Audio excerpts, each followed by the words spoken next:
Hello, I am Jeannette Flynn. The question for this video segment is, how do I help my people to explore and move to an attitude of abundance? I'm thrilled to answer that question today, and I'm delighted to be part of this series because I believe in this so deeply.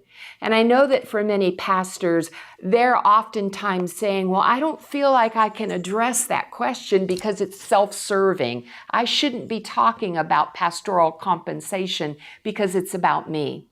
I want to challenge you today that we begin with moving our attitude with you.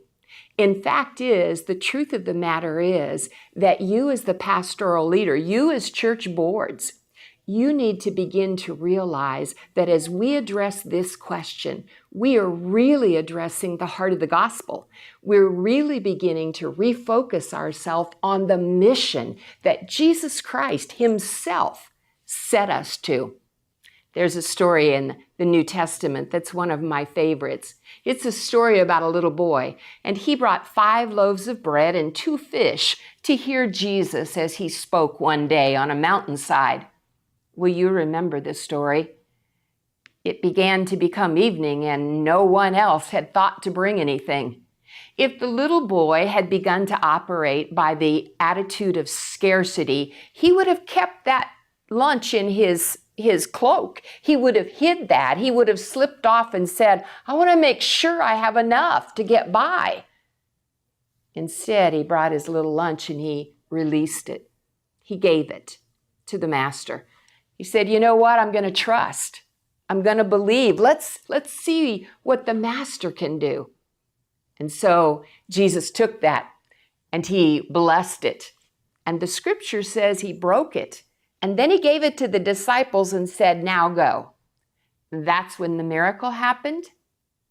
As they went in obedience, they began to serve and to feed. And that day, 5,000 men besides the women and children were fed.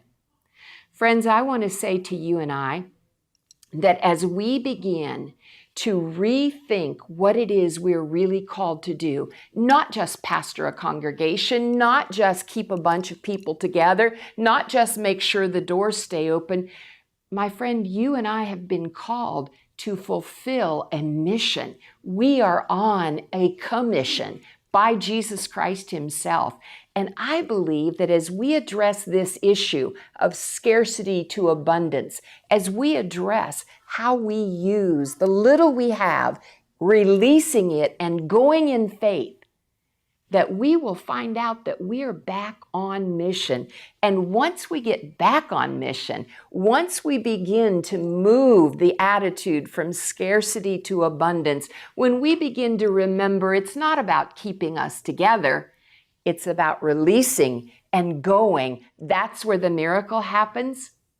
You might just be amazed at how God takes the little bit and how he blesses it and multiplies it, and how, in the end, it may be said of us, as it was of that story, and everyone had enough, and they were blessed.